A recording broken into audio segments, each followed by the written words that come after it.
নারায়ণগঞ্জ থেকে আমার কাছে এক ফলোয়ার আপু আমার কাছে এই বক্সে করে এই ব্লেন্ডার মেশিনটি কুরিয়ারের মাধ্যমে পাঠিয়েছেন মেরামত করার জন্য। এই ব্লেন্ডারের সমস্যা হচ্ছে এনার বাটিগুলোতে কোনো প্রেশার হয় না, এই পেনিয়াম ঠিকই ঘুরে কিন্তু বাটিগুলোতে প্রেশার হয় না। প্রেশার না হওয়ার কারণটা কি আমি বলতেছি এবং শিখিয়ে দিচ্ছি কীভাবে সমাধান করবেন। এই যে দেখেন এখানে কিন্তু দেওয়া হলো যে বাটিটা, এই বাটির কোনো প্রেশার নাই এবং পেনিয়াম কিন্তু ঠিকই ঘুরতেছে, কিন্তু এই যে দেখেন এখানে কিন্তু ক্ষয় হয়ে গেছে। উনি কিন্তু হুবহুব এরকম পেনিয়াম বাজারে কিনতে পাচ্ছেন না, অর্থাৎ খুঁজে পাচ্ছেন না। সেই ক্ষেত্রে এটা কীভাবে সমাধান করা যাবে আমি শিখিয়ে দিচ্ছি। আপনারা চাইলে কিন্তু এই ধরনের পেনিয়ামগুলো আমাদের কাছ থেকে নিয়ে এর থেকে গুণগত মানসম্পন্ন যে পেনিয়ামগুলো রয়েছে এগুলোও কিন্তু আমরা অ্যাডজাস্ট করে দিচ্ছি, আপনার মেশিন এবং বাটির সঙ্গে আমরা অ্যাডজাস্ট করে দিব এবং তাতে করে আপনার অরিজিনাল পেনিয়ামের থেকেও বেশি দিন টেকসই হবে। কারণ এই ধরনের পেনিয়ামগুলো কিন্তু অত সহজে নষ্ট হয় না যদি আপনি মোটা ভালোটা লাগাইতে পারেন।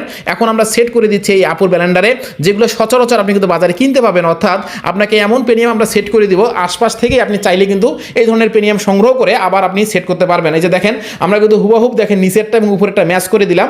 অবশ্যই আপনাকে উপরেরটা শুধু লাগাইলে